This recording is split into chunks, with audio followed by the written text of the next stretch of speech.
Hi, everybody. Thank you for joining us. The CFL is on the short strokes. I'm Candid Frank Stanisci of CFL Talk. Welcome and thank you for being here, for watching the Spanglish World Network on Zingo TV channel 250. Please remember to download the Zingo TV app at the respective app stores for iOS and Android devices. While you download, make sure you rate and leave a comment. Both apps are absolutely free. Zingo TV is available on Google Chromecast, Amazon Fire, Fire TV sticks, Roku sticks, and also on all smart TVs 2016 forward. Don't forget to subscribe to Candid Frank Stanisci 1030 on YouTube. Now on CFL Talk, joining me as usual is Sportsnet's David Morassutti. David, how you doing, sir? Doing pretty well. How are you doing? Oh, just fair. I was gonna say you're dealing with a little bit of a cold. You're the change of weather. Yeah, cold and flu, and it isn't COVID. I tested myself, so it isn't COVID. Not that it really matters, because if this is how COVID feels right now, it feels just as bad as the cold and flu has felt over the years. So, and I haven't had my flu shot yet, which I should be thinking about, I guess. Yes, definitely. I'm into that, I believe it's okay. I did without it, and then I tried it, and it's been very helpful in making me feel better every winter, which I think is really important. And it's important. How about you? Doing well. Just got a lot on the brain thinking about Grey Cup coming up. It's NHL season starting up. It's October, November are just nutty. I have to say, I have to seriously say, and say it with total certainty, it's a crazy time of year for sure. For me too, because you got to think about what you're going to watch, right? Are there enough hours in the day to watch every hockey game, every football game? Yeah, we talk about football here in the Canadian Football League, and I watched I watched a full Buffalo game front to back. But we're not here to talk about that. But in the sense that it just, I got on a real, because I'm sick. I'm sitting under a blanket, got nothing to do, and I'm going, okay, football, okay, football, okay, more football, okay, football, okay, football. Oh wait, a hockey game. Anyway, so yeah, so it's been it was a great weekend for me watching football. Not being well was kept me under the blankets and watching football. So that was the silver lining in the whole thing. And this was a very interesting week in the Canadian Football League, because we begin those eliminations, those games that basically peel off teams who haven't played well enough to compete for a playoff spot. And we saw that this week, and we saw some consequential games that made an impact on whether a team makes the playoffs or not. And there weren't many games this week. I see here there were only 3. It seemed like there was more than 3. No, Yeah, they're there now were it's only 3. only now there's only 3. So there Yeah, were that's why I had time to watch the Buffalo Bills game. But anyway, I guess we could start with, if you don't mind, Winnipeg and Hamilton. This was a game where Winnipeg was going for their 8th straight win. Guess what? They did it. And David, ever since Brady Oliveira came back, and let's keep that in mind, it's when he wasn't in the lineup that Winnipeg was losing. He got in the lineup, and this is a whole different team with him at running back. Well, what it is you force Winnipeg to be a one-dimensional team when they don't have the running game, right? And so with Oliveira out, they weren't able to really do. Zach Claros was having to do everything, right? The Blue Bombers do not want Zach Claros to be dropping back and throwing it a lot, right? It puts him at risk, to take more hits than he should. It, prone to maybe force throws that he shouldn't be throwing and things like that. And so, especially at the start of the year, there was a lot of concern for Zach Claros, right? I think he went like one. I'm just looking right now, actually. 1, 2, 3, 4, 5. First 5 games of the season, he did not have a touchdown, and he had 4 interceptions. It's not good for a quarterback, right? Actually, sorry, I should say the first 4 games because he didn't play the fifth game because they sat him out for that game. That was the one game he missed. So the first 4 games he played, 0 touchdowns, 4 interceptions. It's not exactly an ideal start. Then then things start to pick up where you got the running game going. Like he's not throwing for a bunch of touchdowns. I made the stupid claim that Winnipeg's offense and maybe Claros weren't going to be good enough to compete this year. Remember when I said that and they went on and they put 55 points on Edmonton? Literally a few days later, we hadn't had a show since then. Um, yeah, Aren't you so grateful? I think Zach Claros is going to be okay. Like the last 2 games, okay, he's thrown for 633 yards between the 2 games. Funny enough, the first game but they scored 55 points and he had over 400 yards, which again, when was the last time a QB in the CFL had over 400 yards in a game? He only made 26 pass attempts.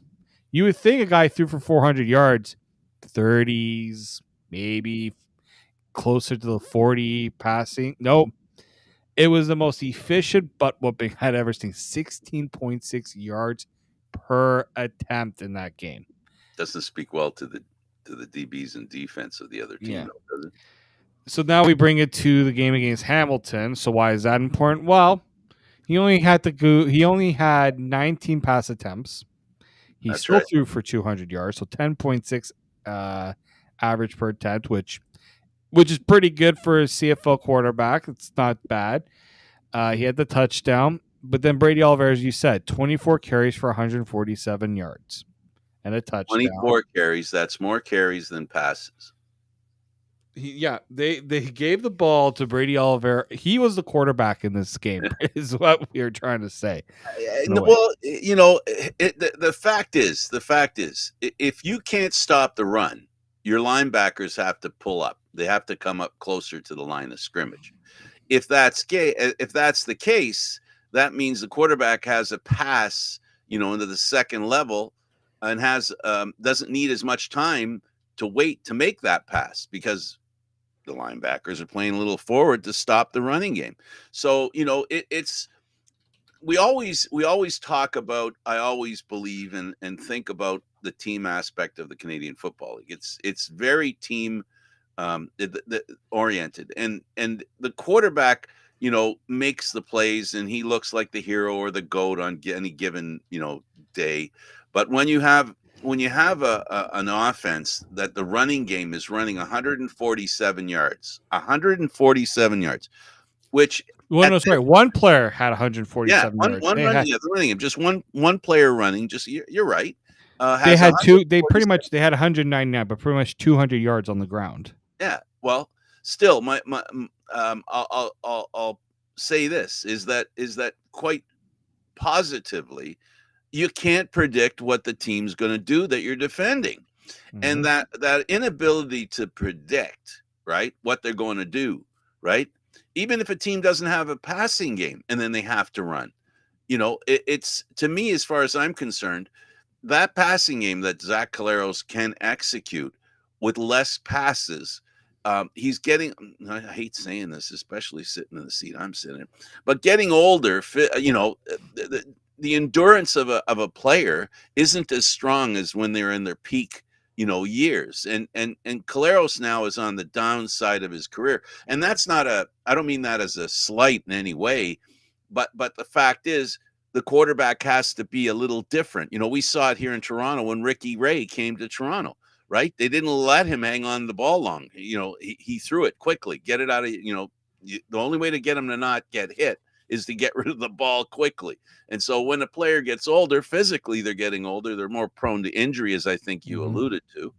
And also it's the freshness that a quarterback has, that if he's not running around the whole game, he has a little more freshness to him. And that's why the key here is Brady Oliveira. And they were talking about it on the broadcast of him probably being, in their eyes, it seemed, this guy's MOP material. Oh, yeah. I you know what? Like we've been a lot of people have been having trying to figure out how we're gonna vote for MOP this year, right? Who Right. is worthy of MOP? Right now, most outstanding Canadian. That at first there were a lot of options. Now I think the options have kind of dwindled a little bit, right? In terms of like it being, a pretty Yeah, an 8 big game rate. window, a 10 game Yeah, window, a 14 game window. MOP. The choices I thought of are gone now, in my opinion. They're not worthy of it. Like Oliveira probably is the most outstanding player because he is the reason why his team went from being oh, I don't know if he's going to be. I don't know if this team's going to hit. If Winnipeg's going to make it to the playoffs. To yeah, they might just go on and win the whole Grey Cup. Like he he's had such a good year, and I think it's. Some have said that it's not even his best season, which I'd probably say okay, like pretty similar to last year. He maybe doesn't have the touchdowns that he had last year, but he's averaging the same amount of production as he did in past years, Yeah, right? Like, well, the good news for him is you're comparing him now to how other players are doing this year, yeah, right? Like right, Rourke isn't here like he was a couple of years ago, right? Yeah, well, you got exactly, right, right. and it's tough to give it to a running back the MOP. How many times we said it's likely always going to be a quarterback, but Claros, in my opinion, he's only recently been really good. He had his struggles throughout the year. So like, do you give it to a guy who's had struggles, right? If Hamilton made the playoffs, MOP probably could have gone to Bo Levi Mitchell, but now, Ha, he didn't yeah. play like an MOP last week. So there's a lot of this year might be one of the tougher years to vote on it, and obviously we have a vote on it, and I take it very seriously when trying to figure out who exactly is worth it. Well, the consistency of players, is an important factor. We talked about Brady and Oliveira. By that I mean Brady. We can talk about the quarterbacks, and really, if you eliminate Caleros's start of the season, then he could be a consideration. But he's not. He's going to be in the shadow of Brady Oliveira. And what's really sad is that you can only have one player from each team. So so even if you have two players that are pretty much the same, you can Mm-hmm. only pick one, which makes it really tough. And That's what happened last year, yeah, right? yeah, People are like, Claros got the nomination, but people thought it should have been Brady. I mean, absolutely. Brady did get end up getting the Canadian nomination, which obviously that was going to happen. But yeah, it's crazy how that all turned out for sure.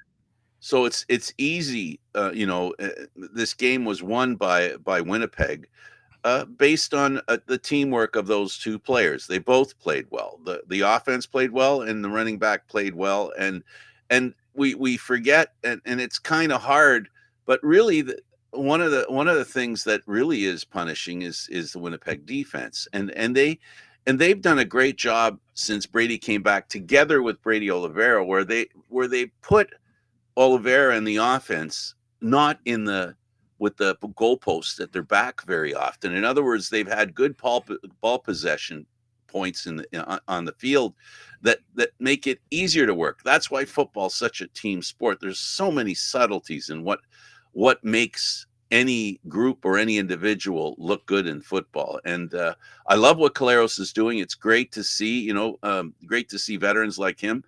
The other thing that you were mentioning, and that's something I want to also highlight, is that usually it's a quarterback, but Bo Levi Mitchell comes the closest to being an MOP. Is it another inconsistent year for quarterbacks, or is it this year? It's not about health. It seems the past few years have been about quarterbacks staying healthy. This year, it's strictly consistency that's been a problem for starting quarterbacks. Yeah, exactly. Right. Really. For Fajardo, like I think Cody Fajardo would have been. I think he likely will be the East nominee for MOP, but his injury took away some of the maybe just the giving him the downright certainty Yeah. that he was going to be MOP. Yeah, I know there's a lot of inconsistent play, right? You got Vern Adams Jr., who I thought likely you could have been the West MOP nominee, but now he's My silent. He's goodness. on the shelf. He was the MOP and candidate, and the coach is saying no, no, no, no, no. He's not our starter. I mean, to go from MOP to not being the starter. I know they're paying their other quarterback a lot of money, and he's Canadian, but he's not looking really great. But still, Adams is not the go-to move right now. But let's go back to this game with Hamilton. Hamilton in this game, David. Um, you know, uh, if I'm a Cat fan, I don't know how much hair I got left. There were so many opportunities for Hamilton, and not to take anything away from Winnipeg or suggest that Winnipeg didn't deserve this victory. They definitely did, no doubt about it. But there were a lot of things in this game: missed catches, bad tackles. They really did not play a mistake-free game. Hamilton made a lot of mistakes, not just penalties.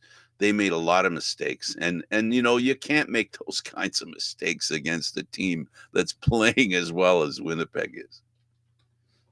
No, that defense is the best defense in the league. It not just the best defense, dominant. Like it's scary how good that defense is, right? You look at like we talk about Brady Oliveira and what he's done to lift the Blue Bombers, but I don't think it's been talked about how much this defense has really propel Winnipeg, right?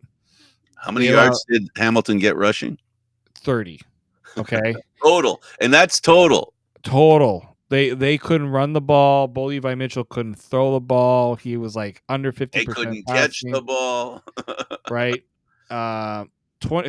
27 points they allowed against Edmonton, but it was a blowout.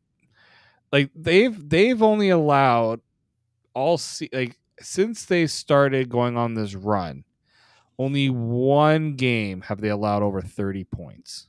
And that was against Saskatchewan back on back in the Labor Day Classic, right?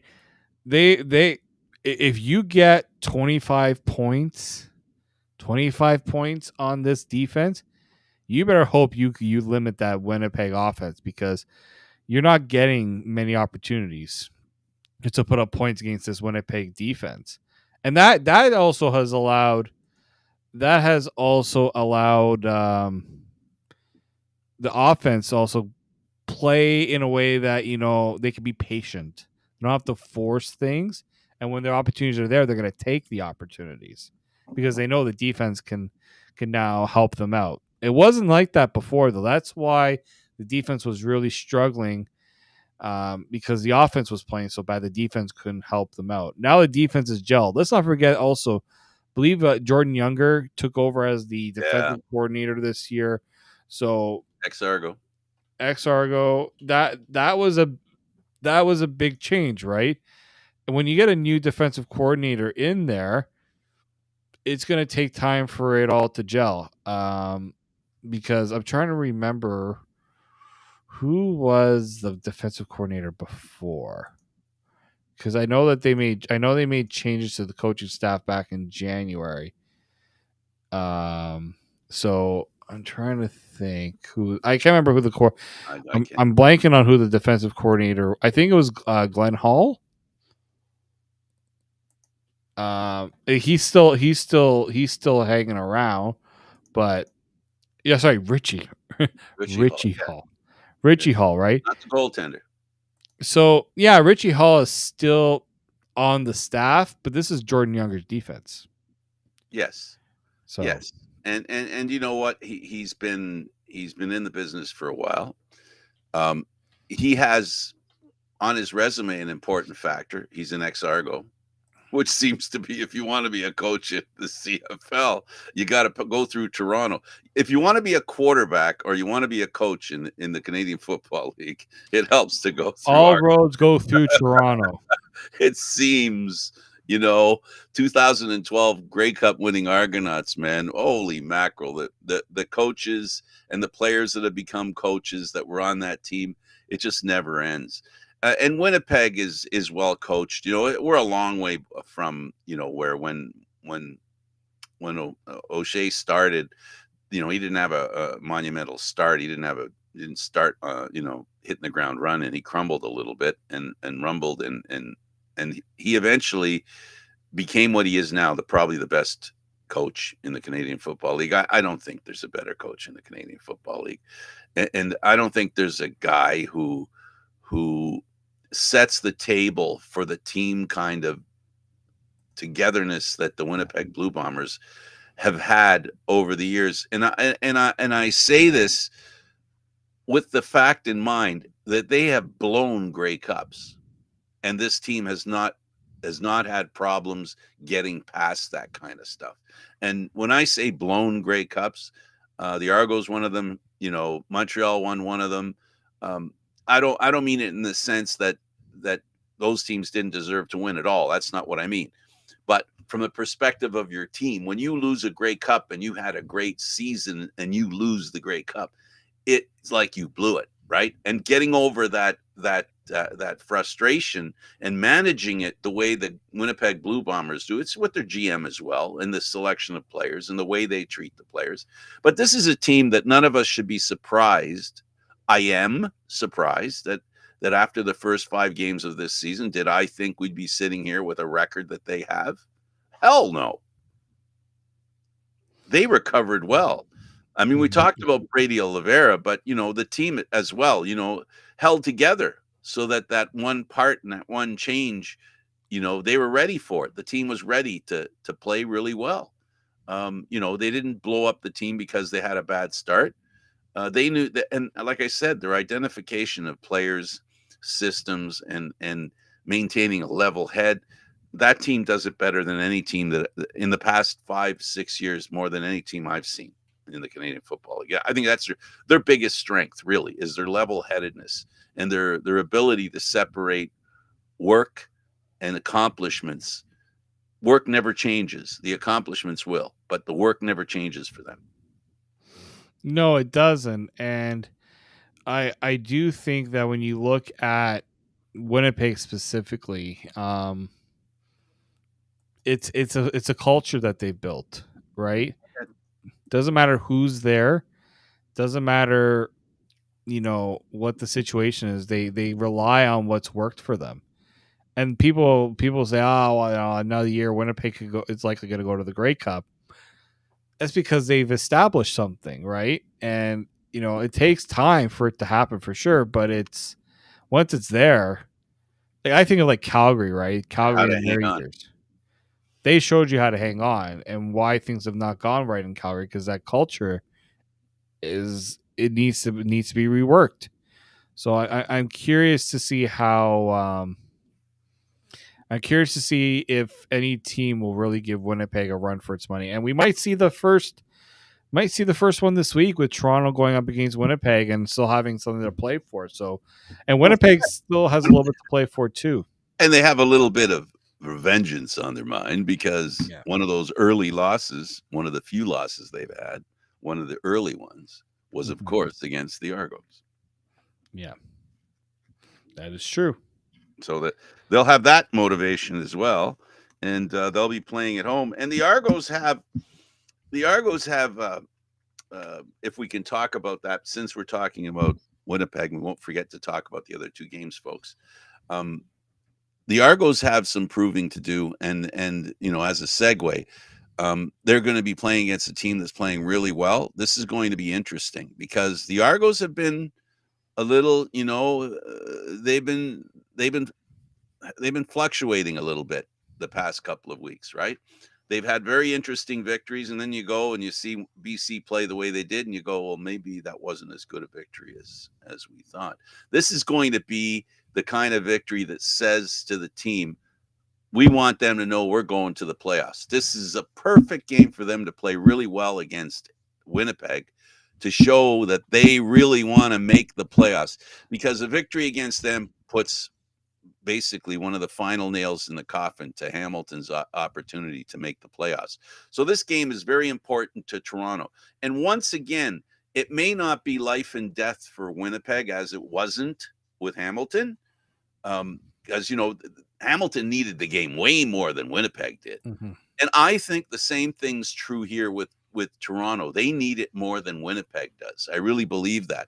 And this is part of the strength, I think, and the mental preparation and the ability of Winnipeg to be level headed, that they can focus on it's about this one game and we're going to win it. The Argos have said for years now, since Dinwiddie came in, we want to go 1-0. And Winnipeg's probably one of the best teams to go 1-0 in the past few years. Mm-hmm. Yeah, no, it's going to be interesting just how yeah, like the competitiveness of this game is going to be like for Toronto, like you want to there's also like the set the tone, right? Going up against a top team in the league. They did that against Montreal Yep, during 2 weeks ago. And absolutely. and now they're going to look to do the same against Winnipeg, right? Winnipeg has now got a target. Winnipeg always has a target on their back, but in Toronto, they want to get home field.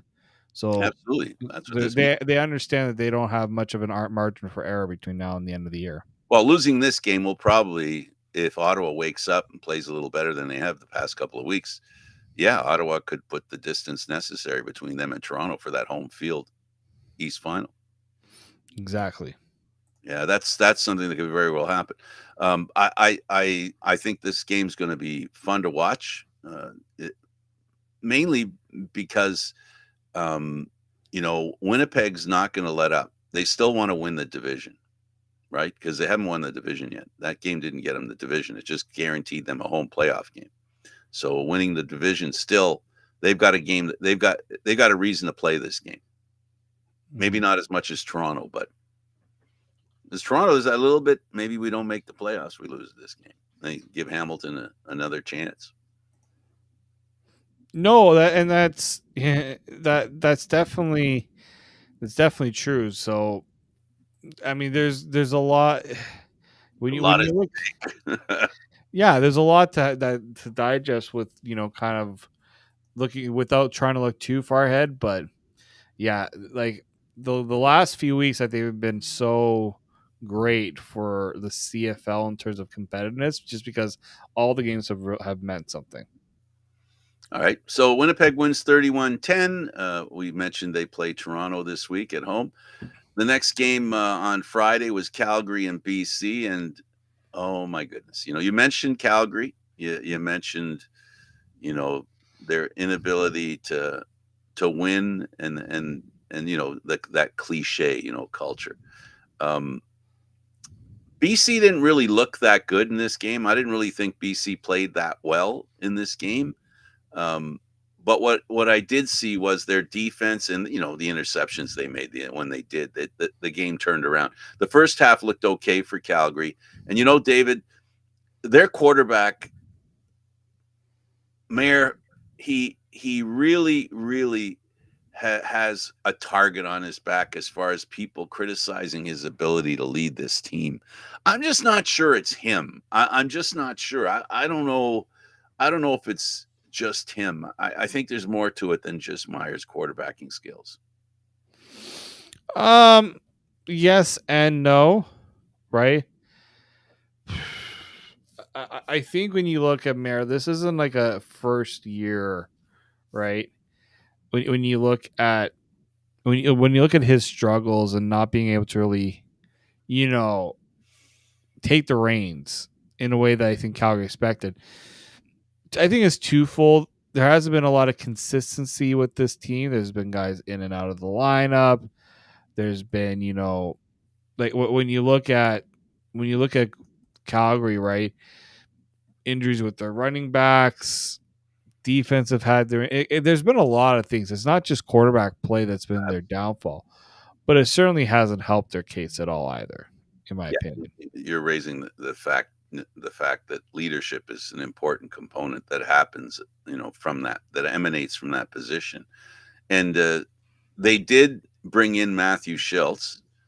They would have brought him in sooner if he hadn't have been injured. I've always liked him. I liked him back in Montreal. I liked him in Hamilton, and I like him in Calgary. I think I think he could give I think he could give Jake Meyer a run for his money as starting quarterback. And now that they lost this game to BC 32-15, there's no excuse not to run that that quarterback out. That's the other thing. This game, they brought him in late. He looked pretty good. That's not fair because fans like to call it garbage time when a quarterback comes in because a team's losing, then he looks good, right? But part of the look good is the other team's just thinking about not losing, not making him look bad, Well, yeah, I mean not that's letting the other team in the door. right. We've always kind of been a fan of Schultz, especially during his time with Hamilton. We felt that maybe he was going to get an opportunity there. I think if you're Calgary, I think you've seen what you. I think what you need to do, take Jake Mayer out of the equation right now, see what Matthew Schultz can do, and see if it's really a quarterbacking issue. Right. I think that's going to be their what they might have to do. Right. Is okay, let's see. Do we have to explore getting a quarterback in the Yeah. offseason, right? Is that the What's problem? the first question that you ask when you're out of the playoffs during the season? Well, let's take a look at what else have we got. That's a natural that's a natural move from when you're not making. It's just such a natural move to give him a chance. It's predictable, really. It really is. And again, this is the first. I don't know if you saw the stat. This is the first time since Yes, 1945 that no team from Alberta will make the CFL playoffs. Now, some people will be going, "Wow, that's like it's incredible to think that." But let's not forget, most of the teams in the CFL make the playoffs. Like we're not talking about only a two in the West don't make the playoffs, and for a few years it was only one. right with the Well, crossovers. Winnipeg moved. Yeah, well, when Winnipeg moved over to the East. Right. Yeah, we also forgot Yeah, about when they added another team. So, like to me, Calgary especially, they don't want to be in this position. no, They're not used to it, and when the fan base isn't used to it, and when they feel that answers aren't going to be easily found, it turns them away. and Edmonton passing them is not a good thing. No, it is There's a not. very deep competitive edge between those two cities for multiple reasons, mostly because they're both in Alberta. No, I agree with that. You can't let your rival pass you. That's would be like if that's like when with Toronto being in the position that they're in, right? And what Hamilton fans think of that. Yeah, and Yeah, that's deeper than provincial. That's exactly. that's QEW.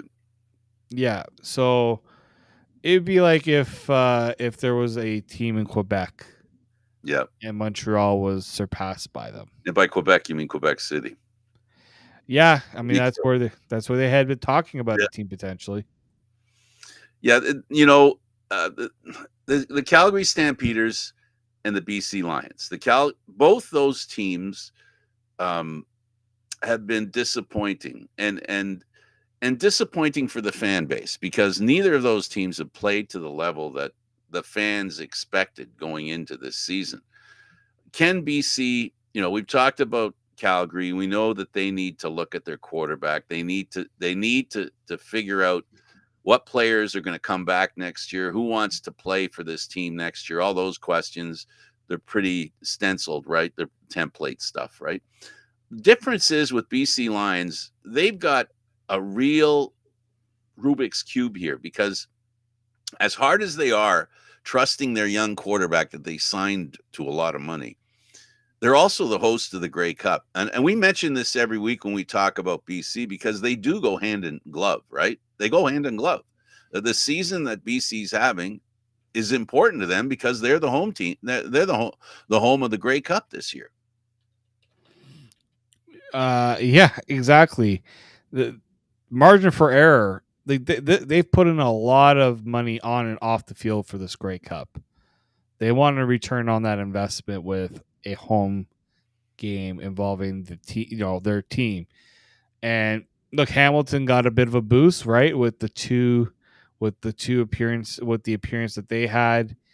Uh, Just one one. appearance in 2021. Obviously, right in 2022 they didn't. 2023 they didn't get there. No. So it means a lot when your team is hosting. It does, and we haven't seen a team win while hosting since Saskatchewan, Saskatchewan, yeah, Saskatchewan, right? then Toronto before that, and then BC before that. It was 3 years in a row. I'll never forget. Right, That's and it means so much for that market. BC has done such a great job of really getting the energy, getting people excited about CFL football in that market. That now they have to deliver, and true. it was a little rough, but now it seems like they're turning the tide a little bit, and there's still, again, talk about something to play for in the West. Boy, oh boy, yeah, all the teams have made it great, but nobody is nobody has solidified their position. Winnipeg can, I think, with a win, they've clinched. They all can. They all now BC and Saskatchewan. That second place is crucial. You want to host at least one game right. You don't want to have to go on the road for both games. And we know also Winnipeg will want that first round bye for sure. So it's going to be, again. I'm very. I'm going to be watching that. I'm going to be watching those last few games and just very intently. Well, That's for Harris is healthy, and the BC Lions, that's who they're up against. And the quarterbacking for BC does not look as good as it is for Saskatchewan, which, before we leave the Calgary game, BC needed to win this game. They've won this game, and now we're going to see what happens in the next couple of games because the decision for who finishes second is going to happen. BC 32, Calgary 15. And of course, that leaves us with our final game of the week. And that one was Saskatchewan and Edmonton. Edmonton trying to keep their faint hopes alive. Saskatchewan wanting to ensure a playoff position and make that position be second overall. They helped themselves in both those cases against Edmonton. And this game, this was another game where Edmonton, the loser, just played mistake football, made too many mistakes. You can't make mistakes in these games. You just can't, and you learn. This is where you learn, unfortunately, in the wrong way possible, how crucial these mistakes could be, especially against good teams. We talked to Ryan Dinwiddie right when the Argos were losing. We're not good enough to make the mistakes we're making. That's okay. It's a lot of teams in this league, unfortunately, are learning that if you make mistakes, teams aren't good enough to overcome the mistakes. And credit also to the other teams for taking advantage of those mistakes as well. And again, if we use the running game as a factor, a major factor in a win, well, the running game for Edmonton was a grand total of 15 yards. For Saskatchewan, it wasn't much better, 53. And then when you look at the quarterback, uh, once you factor out how many throws McLeod Bethel Thompson made, the results are pretty much the same: 2 touchdowns, 2 interceptions, 300, almost 400 yards each, and we saw a different result. Yeah, no, right, but you also wonder, can with the results, are they sustainable as well, right? Uh, you can get lucky in certain periods, and you can make your own luck as well, but mistakes are it's nice when a team can capitalize on mistakes, but what if the other team doesn't make those mistakes? Right. What do you So what are you going to do otherwise? Yeah. Well, this game was important to Edmonton and Saskatchewan. And not that I have any skin in this game, not that I in particular want Edmonton to win and Saskatchewan to lose. But I do like the improvements Edmonton has made, and they're doing it without, I think, their number one quarterback, which bodes them well for next year if he can get healthy. Um, you know, it's important that Edmonton continue their growth, which they're doing. Right, they're proving that they're a pretty good team. Makes me wonder. I won't speak for you. Makes me wonder about why Jones couldn't accomplish this kind of stuff with his team, and because they didn't make any drastic changes to the team after he left. It is one of those. I think it would became one of those things where we talk about in sports where the coach stops being heard. Yeah, no, it could very well be right. It's the message changes, accountability changes as well, and you know, has the game plan really changed? No, I don't know if it's really changed. I mean, there's been some change. Philosophies can change a little bit, but I also just think that Chris Jones has been known as a defensive guy, Right. but they had more than defensive issues that he did. I mean, they did have defensive issues there, but yeah, I just think this was just needing a new voice in the room, needing a change in what was being done because you lose confidence, you lose your he lost, I wouldn't say accountability in that room, but I think people are just like, I've had enough of us Trust. being, yeah, trust. That's it. Hey, Right. trust. When things aren't going well, it's hard to trust what the coach is telling you what to do. Right. And look, Because Hamilton's you need a lot of trust to execute. Execution exactly. requires the belief in the system you're executing. Exactly. I don't know if there was a lot of belief in what Chris Jones was selling. Because as a coach, you have to be a teacher, but you also have to be a salesman. You have to tell the guys, if you do what I tell you to do, you're going to be successful. Well, if Mhm. you're not going to be successful, right? Something has to change, and if the players feel like that what the coach is saying is selling isn't working, they're not going to buy into it. So I think that was a little bit of it, but let's not forget, even in the Chris Jones era, they didn't give up 55 points in a game. Right? There's still problems, but what this whole situation has allowed for is them to say, okay, we're taking Chris Jones out of the equation. What's really going on here? Why isn't this working? And now they're getting a chance to really see it. And that it's working a little better, but not good enough right now. And you know what? There is a learning curve with a new coach. The learning not just what the coach is trying to lay down, but the coach knowing who he's dealing with. Even though the coach was around the team, like he got a running start, so it's not like he was a blank page when he arrived. He knew the players, so there was that advantage. But it's about execution, and I gotta say, Thompson threw 41 passes.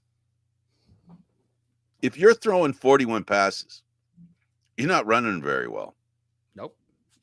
And if you're not running very well, here comes that word again. I love that word in football. Predictability. You don't want that. Predictability, bad. Surprise, good. And you're not surprising anybody when you're throwing the ball 41 times. No, and especially when your quarterback has 2 interceptions and you also have a fumble.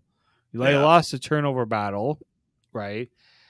You look at these games and you look at where they have success and where they have struggled.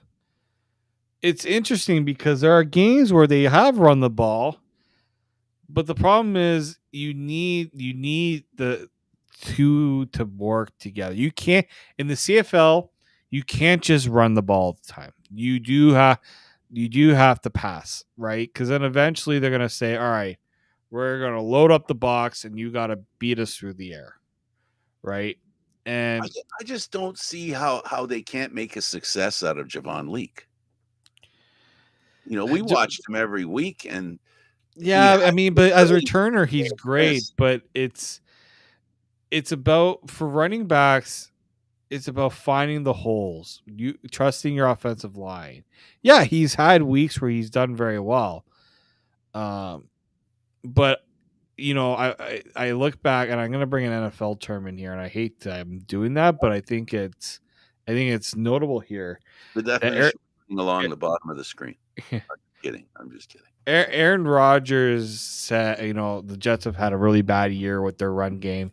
And he says, we try to establish the run game first. Maybe we need to get establish the pass so that the run can Well, I succeed. agree with that. You have to establish one or the other to get the other So under. I think what teams are doing is, okay, you want to run the ball 20, 25 times. Here we're going to load the box. You got to beat us with the run. Absolutely. Right. But the thing is, you have to decide. You have to find that balance. I think Edmonton, because they, when you look at this game against BC specifically, right? Not BC, sorry, Got against Saskatchewan. Predators. Oh, coffee hasn't kicked in yet. When you look at this game, all right, they were. And it's funny. I was watching the Leaf game. I was at the Leaf game, and I was recording the game. But I looked quickly down at the score and to see it was 1-0 after the first quarter. Said, "This like we've had more goals in this hockey game so far than we did in this football game. What are we doing here right now?" But you're trailing, right, going into halftime. The switch flips. Now we feel like we have to change our strategy and what we're doing. And look, Saskatchewan's a good defense. They're going to try to take away your strengths, and that was running the ball. But Edmonton also wasn't very patient with it. How many times they run the ball? Javon Leake had 9 carries. Justin Rankin had 4.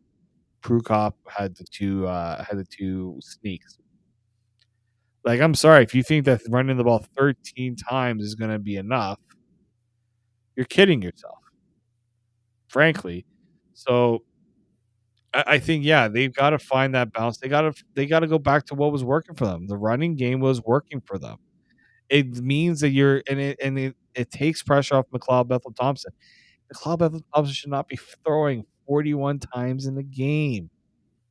He's the numbers have looked good, but then when you look at the results, it's like, yeah, maybe we didn't go about it the right way. Well, in football, the term that is best to describe defense is bend, not break. So you can bend and give up a lot of yards, Yep. not break. Yeah. But I don't know if you saw. I mean, we didn't even talk about it, but McLeod has not been a very happy fan with. Hasn't been very happy with the CFL officiating. Well, he's not a very.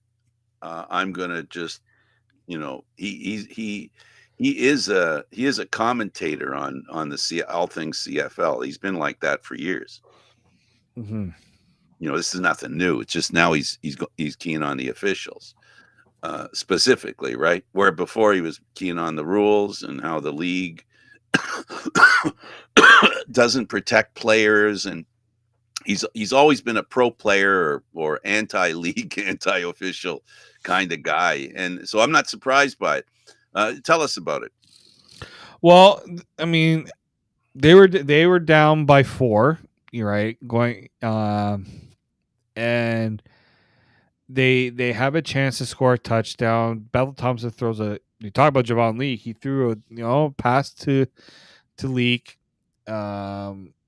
Originally, he was going to be, I think, ruled out at the 1-yard line, right, and that would put them in a position to go out and try to win the game.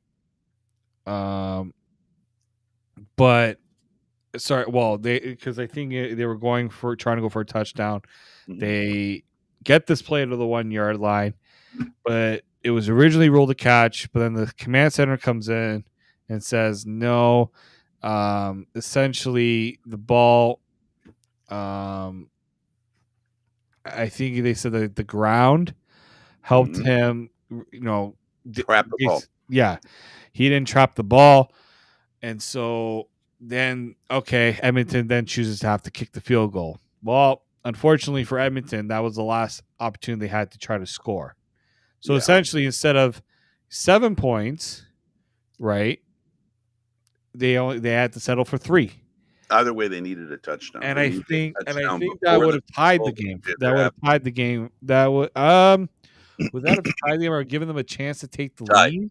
Well, if they would have gone for 2 points, it would have given them a chance to win. They would Right? have gone for 2 if they had So the touchdown. right. So Was it 28-21, right? Let me 28-24. 20, yeah, but I mean, it was 28-21 at the time Yes. that you're referring to. So Yeah. yeah. So they needed a touchdown either way. They So, needed a touchdown to field goal to tie the game. So they're trying at least to send it to overtime. And right. so yeah, he was very critical, saying a lot, everything's going against us. But sheesh, when is it going to get any easier? Like, you threw Well, two, you made mistakes too, right? So, he's very outspoken. We've known this for a long time, oh, for a long time. but yeah, so that's a tough way to lose for them, unfortunately. Yeah, yeah, a tough way to lose, but, they did lose. It wasn't an official's mistake. It was basically just the rules reared its ugly head and yanked them, back so that they couldn't get the touchdown they needed, to tie the game. It was a great game. They played well. McLeod did what he could with the system that he had in play. When we talk about him throwing 41 times, it's not up to him alone to throw 41 times. Other things have to happen to help bring that number down, right? Play calling has to change, right? Right, and the play calling, though, unfortunately, is dependent on the success of the plays that you're making. You're trying to make your successful plays. It's like you were talking about. If the run isn't working, you go to the pass. Well, do you keep doing the run or do you try to do the pass? And then you got to try something, right? So the run wasn't working. They kept defaulting to pass, and if they could, I don't understand sometimes, David, why it's so hard, for teams to put together a running game better than what we've seen in some cases, like 15 yards by their the key running back, 30 altogether. It makes me wonder, how can the other team be that good that you can't get more than 30 yards rushing? Can they be that good? Or does some of the responsibility go on you for not being able to run the ball? It's the futility is sometimes it amazes me that it seems like you almost have to try not to be successful at times. Yeah, no, I agree, right? If you've shown you can run the ball, why are you so eager to get away from it at times? It's actually true, but There's a type of running back that you need to have. Why don't you have that running back? See, that's it. It's like, I don't mean to change sports, but I always maintain that when the Leafs had Campbell as their goaltender, I didn't think he was the right goaltender, not because of his ability, his talent, but it was his size. What I'm trying to say here is there, and the same thing with their defense, right? There's some things you need in sport, and sometimes size is important. It just matters. And your scat back running backs are awesome. I love Pinball Clemens, loved him when he played. Loved Leon McQuay when he played for the Cardinals and even played for the Argos. But you need a beast at running back. I know the Argos have a guy who carries the ball, Kadeem Carey, who doesn't look tall, big. But you and I have been in the locker room. We've seen him without his jersey on. We've seen what his body makeup. He's a strong person, very strong. And you need that in a running back. you do. Look at Brady Oliveira. He's a tank. Speed is nice, but if you're not able to break tackles, if you're not able, you got to be able to break tackles. You got to be able, because the defenders in this league have gone too good, right? That they can find ways to get to the second levels, get to the holes. You got to be able to shed tackles. That's what Brady Oliveira is so good at. He can go north south, East Well, West. north. Sorry, he's more of a north. They call him a north south guy. Like running I backs think don't that run his backwards. cutbacks are amazing. In this past game, they highlighted it in the game, and his cutbacks are really good. The way he can Yeah, cut. but you need that blend. I prefer a running back that has a blend of size and speed. Like Exactly. I'm with you. I like Deontay McMahon. I like the speed he provides, and he's got elusiveness to him. But I also like to see a running Canadian back, Perry come out of a pile. right? Oh, he just got swallowed up. Oh wait, no, he didn't. He actually broke through for, and that happened against Montreal, Yeah, right? that's Where what you British thought he was Leather being does swallowed all up the. and he got broken up. So Yeah, there's a lot of that going on. that's what you need. That's what you need. Last year the Argos had Willette. That's what he did until he ran into a couple of health problems and health problems that are continuing today. That he was a smash mouth running back. It's a way to go. I'll have to tell you though. It's easy for me to sit here and say, establish a running game, please. Thank you very much. Ordering one running game, please. Yes. That's easy Uh, to.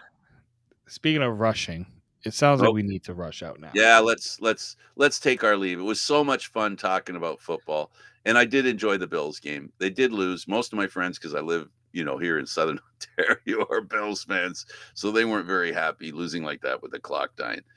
David, thanks for doing this, buddy. Thank you, Frank. All right, he's David Morassutti. I'm Candid Frank Stanisci. I really appreciate you being here, folks, to watch what we do. We love doing it for you. Um, So we're airing live here on Mondays at 4 p.m. This show can also be heard on the Spanglish World Radio Network for CFL talk, news, entertainment, and other sports programming we offer. Please check out spanglishworld.ca. Spanglish World. Watch it, hear it, read it, download it, live it. Thanks for watching, everybody. Check you out next time.